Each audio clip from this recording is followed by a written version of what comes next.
coming to you live from the Fake Gallery in Hollywood, California.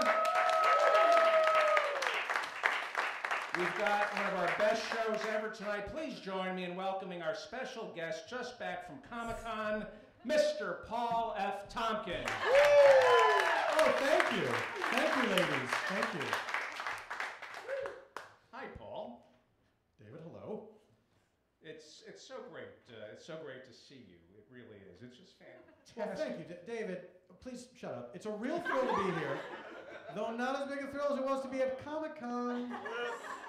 Yeah, I want to talk to you about that. Now, maybe you can explain to our audience exactly what is Comic-Con? Oh, David. Mere words could never do it justice. It is the most magical of gatherings for those who play Magic the Gathering. Fans of both science fiction and fantasy genres from all over the world converge on the San Diego Convention Center for a 4-day bonanza of imaginative exploration, intelligent conversation, and infrequent showering. Wow, that just sounds great. That's probably the biggest understatement since Han Solo called the Millennium Falcon a fast enough ship for Luke and Obi-Wan. Paul, I had no idea you were such a fan of sci-fi and comics. Well, David, it is my secret shame. Something so private and personal that I will only discuss it at the most sparsely attended of podcast tapings.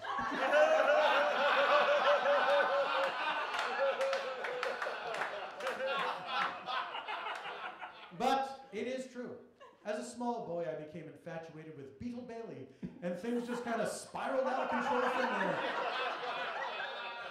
Beetle Bailey is a gateway into this world. He's a comic strip. Yeah, that's fascinating. It's a hop, skip, and a jump to comic books. Why stop at a strip when you can have a book? I never trusted Mort Walker. Was he pro-military or anti-military? It's hard to tell. History will judge him. Well, of course, I attended this year's con. I probably should stop and explain that con is insider shorthand for Comic-Con. Ah, Donka. Yes, that's short for Donkashane. I attended this year's con, not just for pleasure, but for business as well. Really? Is that right? Yes! Is that right? Yes! David! You're toast. As you know, in addition to being a world-famous comedian, clothes horse, and raconteur, I am also an accomplished film actor. You are? Yes! Okay, all right, I'm sorry. You're a film actor. Yeah, ever hear of the informant, exclamation point?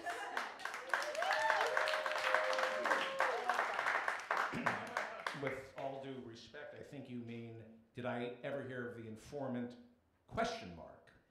Because you're asking me a question, period. Oh, David. Don't play Victor Borgia with me.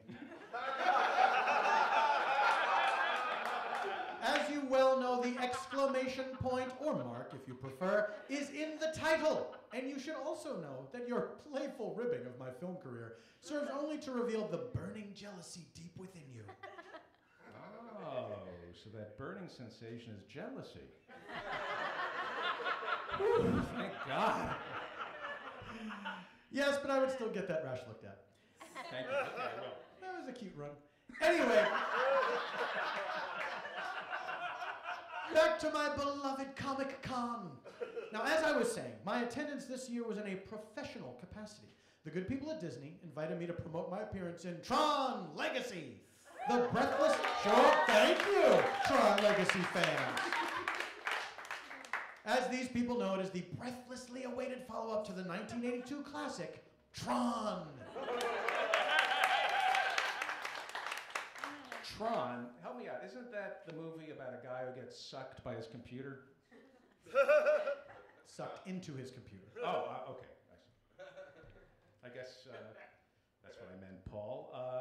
So I had no idea. I had no idea you were in the sequel to Tron. Well, I wouldn't say small, but... It's a small but pivotal role. I play Rudy, the cantankerous but lovable janitor at Flynn's Arcade. I brought a clip. Actually, we're kind of tight on In this time. scene, Rudy discovers... Tron arcade game has mysteriously powered itself on, even though he knows he's unplugged it in order to give the floor its nightly buffing. It sounds great, but we're running really Let's late. watch! So we'll hear creepy music and arcade game sounds. Well, I'll be jiggered. I could have sworn I unplugged this here Tron machine in order to give the arcade floor its nightly buffing. What in blue blazes? It is unplugged. Wow, be hornswoggle. I sure hope I don't get sucked into this dadgum thingamajig. Whoa, no! Whoa, no!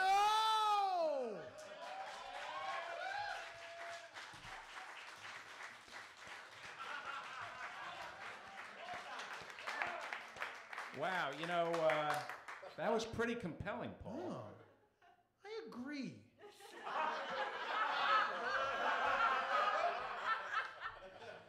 Paul, maybe you could come promote Tron Legacy at my convention. What convention is that, David? It's called FeldoCon. We're in our first year. I rented a ballroom at the Beverly Garland Hotel, and I'm trying to get the saps, the fans who listen to the podcast, to show up so I can bleed entertain them. It's almost definitely a no.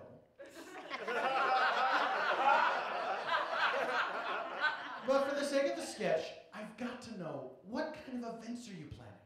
I'm so glad you asked. I'll be hosting a series of seminars on how to guilt your celebrity friends into playing a part in your harebrained money-making schemes. I'll let you in on a little hint of the first step. Step one, begging.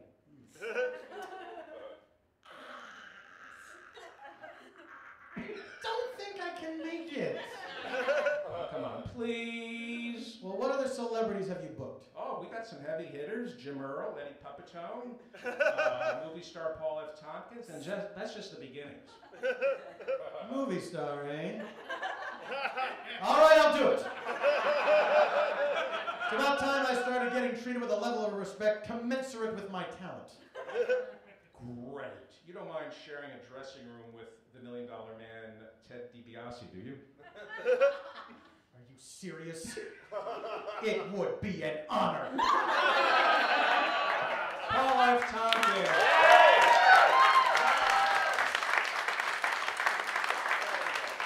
How about a hand for Ben Zelevansky, who wrote that?